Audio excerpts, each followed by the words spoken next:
നിങ്ങളുടെ ഇഷ്ട പരമ്പരകൾ എക്സ്ക്ലൂസീവായി സൺ നെക്സ്റ്റ് ആപ്പിലൂടെ തികച്ചും ഫ്രീ ആയി ഇപ്പോഴേ ആപ്പ് ഡൗൺലോഡ് ചെയ്യൂ.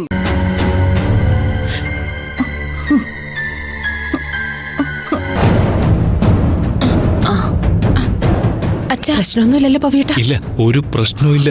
നിനക്ക് ഭ്രാന്താണെന്ന് എല്ലാവരും വിശ്വസിച്ചു.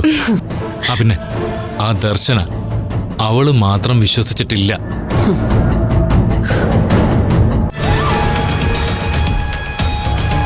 ഇനി ഒരിക്കൽ ദർശനയെ ഇതുപോലെ എന്റെ കയ്യിൽ കിട്ടും. അന്ന് ഞാൻ അവളുടെ കുരവള്ളി പൊട്ടിച്ചെടുക്കും.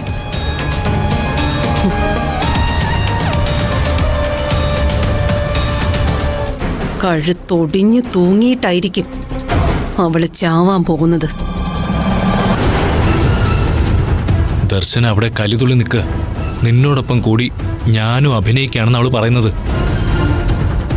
ചിലപ്പോഴേ അവള് നിന്നെ കാണാൻ ഇങ്ങോട്ടേക്ക് വന്നെന്ന് വരും. നീ പോയി കിടന്ന്.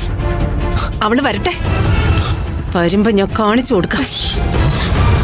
പക്ഷേ ഇപ്പൊ അവിടെ എന്താ ചർച്ച എന്ന് അറിയണം. ഞാനൊരു കാര്യം ചെയ്യാം, അവിടെ എന്താ നടക്കുന്നെന്ന് ഒന്നുകൂടി പോയി നോക്കിയിട്ട് വരാം.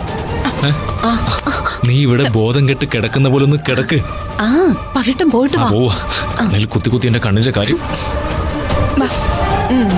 അമ്മ വാ, കിടക്ക് കിടക്ക്.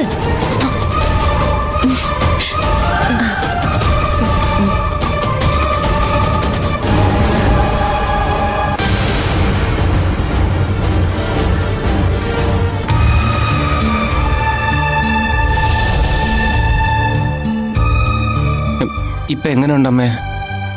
കുഴപ്പമില്ല അമ്മേ. ഇനിയും ഗിരിജാന്റെ ഈ വീട്ടിൽ ഇങ്ങനെ നിർത്താൻ പറ്റില്ല. ഏതെങ്കിലും ആശുപത്രിയിലാക്കണം, അല്ലെങ്കിൽ കുറച്ചുനാൾ വേറെ എവിടെയെങ്കിലും പോയി നിൽക്കട്ടെ. അതെ എടതി, ഇപ്പോഴത്തെ അവസ്ഥയിൽ രൂപേഷ് പറയുന്നതാണ് ശരിയെന്നാ എനിക്കും തോന്നുന്നത്.